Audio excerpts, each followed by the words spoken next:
बाबा के शुक्र, बाबा के विचार, बाबा का अनुभव।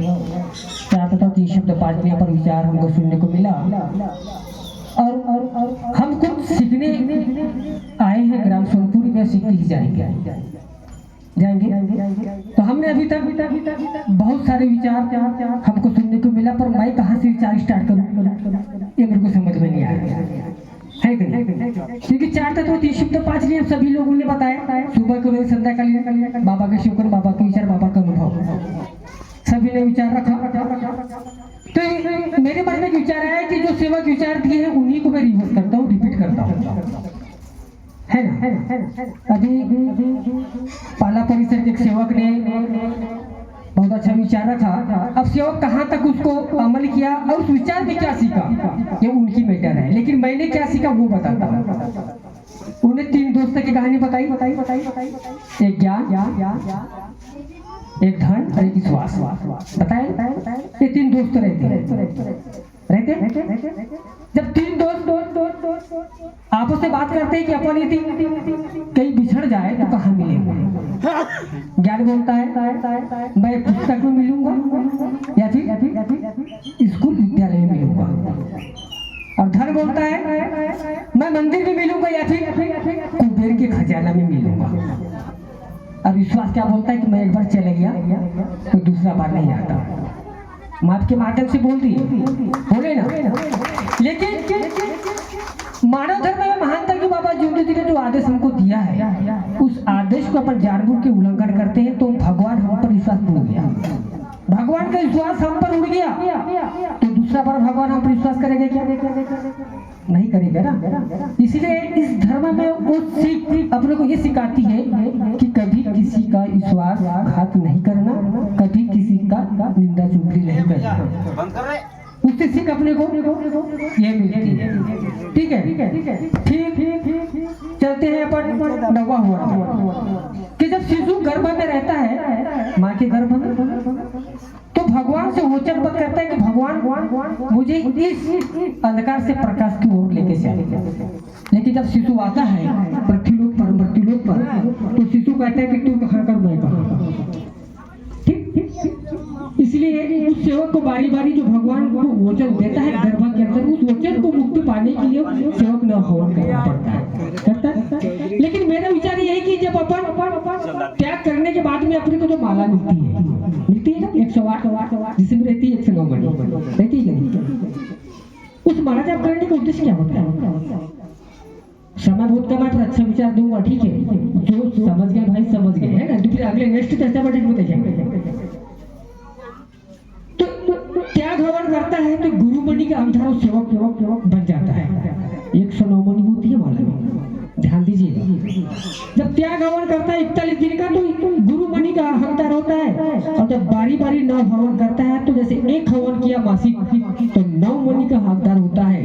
तो कितना हवन करता है? 9, तो 12 108। जब 9 हवन करता है तो 108 मणि का हकदार होता है, और जब त्याग करता है उसमें गुरुमणि का अधिकार होता है। तो सेवक सुबह की नंदी को रोज होता है, कहता है। तो अपने को चर्चा बैठे के बहुत सारे चीज सीखने को मिलता है।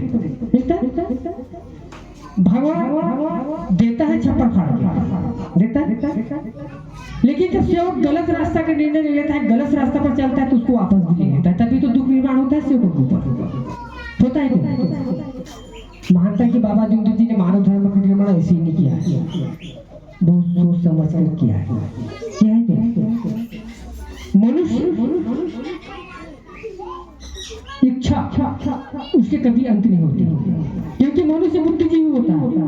मनुष्य की इच्छा कभी पूरी नहीं होती, क्योंकि जिस धर्म में अपन आए हैं तो भगवान को बताया कि भगवान मेरे परिवार में दुख है, उसको दूर करना होगा। भगवान ने उस दुख को दूर किया, सुख के समाधान दिया, उसके बाद दूसरी इच्छा जागृत हो जाती है, होती है। तो भगवान हमारा सुनता रहे, हमारा ही सुनता रहे, हमारा ही करता रहे, लेकिन हम भी तो भगवान के कुछ करें, कुछ सुने, है कि नहीं? अब ये सेविका बाई ने चर्चा बैठक में बता रही थी कि मैं 15 या 20 दिन 1 महीना हो गया जी चर्चा बैठक में नहीं आए, तो बाबा रोका किसने तुमको चर्चा बैठक में आने के लिए? घर में थोड़ी का सीखोगे, सीख जाओगे घर में। बाबा ने चर्चा बैठक का आदेश क्यों लगाया? कि सेवक भगवान के प्रति जागे, चाहते तो 305 नियमों का विचार सेवकों को मिले। जो सेवक गलत रास्ता में जा रहे हैं उसको सही दिशा चर्चा बैठक के माध्यम से मिलता है। तो सारी चीज अपने को चर्चा बैठक के माध्यम में सीखने को मिलता है।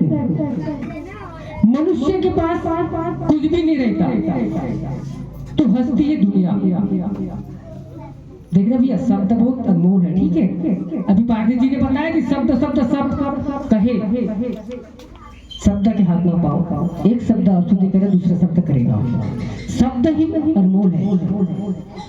मनुष्य के पास में कुछ नहीं रहता तो हंसती है दुनिया, मनुष्य के पास में सब कुछ है तो जलती है दुनिया। अरे हमारे पास में बाबा हनुमान जी की शक्ति है जिसके लिए तरसती है दुनिया। तरसती है हमारे पास तो शक्ति है जिसके लिए तरसती है दुनिया। और तुमको क्या चाहिए? सिर्फ बाबा ने सत्य मांगा, पेट का भिकेस तो मांगा है, कुछ दौलत मांगा है क्या? नहीं। तो सेवकों को या सेविका को सत्य का प्रेम का भीख देना चाहिए, हम भी देंगे। अभी बीच में सुनने को ऐसा मिला था कि ये मेरा वो मेरा, मनुष्य की खामियां बताता हूँ, ये मेरा वो मेरा, सब कुछ मेरा। लेकिन भैया तेरा क्या? मेरा मेरा तो कहता है आदमी, लेकिन मेरे यहाँ कुछ नहीं है। क्योंकि धर्म पत्नी साथ देती है सिर्फ घर तक। ध्यान देना कि कौन कहां से साथ देता है। धर्म पत्नी साथ देती है सिर्फ मकान तक, और लड़की साथ देती है सिर्फ कन्यादान तक, और सगा संबंधित दोस्त भाई साथ देता है संतान घर तक, और लड़का साथ देता है अग्निदान तक। देता है? इसके अलावा कुछ साथ देता है क्या? नहीं देता। सिर्फ साथ कर्म का फल सिर्फ भगवान देता है, और कर्म के हिसाब से अपने को इस कलयुग में मिलता है कि नहीं? तो अपने को क्या कर्म अच्छा करना है, अपने को कोरी कागज के समान रहना मानव धर्म साफ सुथरा। कौन क्या करता है उसका बेटा, लेकिन अपन क्या कर रहे हैं अपने को देखो। दूसरे के बारे में बोलकर अपना कर्म गलत ना किया, अपनी कर्म को गलत ना करें। क्यों समझे भैया? बात सही कि नहीं है ना? मैं अपने ऊपर एक एग्जाम्पल ले रहा हूँ। पहली लड़की मेरी यहाँ हुई, ठीक है। पहली लड़की परमात्मा का सेवक हूँ, पहली लड़की मेरी को हुई है। मैं भगवान को बोला कि भगवान मेरे को जोत जलाने के लिए सेवक चाहिए, जलाने के लिए सेवक चाहिए। तो भगवान अपने को बेऔलाद नहीं रखा है, अपने ऊपर कोई उंगली उठाए इसके लायक हमारे भगवान ने हमको नहीं रखा है। क्योंकि चाहे लड़का हो चाहे लड़की हो, सभी का अधिकार एक समान होता है। जिसका एक लड़का है वो अपने परिवार को अच्छे से नहीं रखता, तो वो बाप क्या बोलता है कि मेरा एक ही औलाद है, ये लड़का नहीं होता तो मेरा काश अच्छा रहता। ठीक है। तो जिसकी लड़की भी तो है भैया, वो किसी लड़के से कम नहीं है। अपना विचार डगमगाना नहीं चाहिए, भगवान के प्रति विश्वास रखना चाहिए। क्योंकि उसको उसकी कोख सुना नहीं रखा बाबा, उसको औलाद दिया। लड़की भी जोत जलाती है, लड़का भी जोत जलाता है, उसकी इच्छा की पूर्ति हुआ क्या?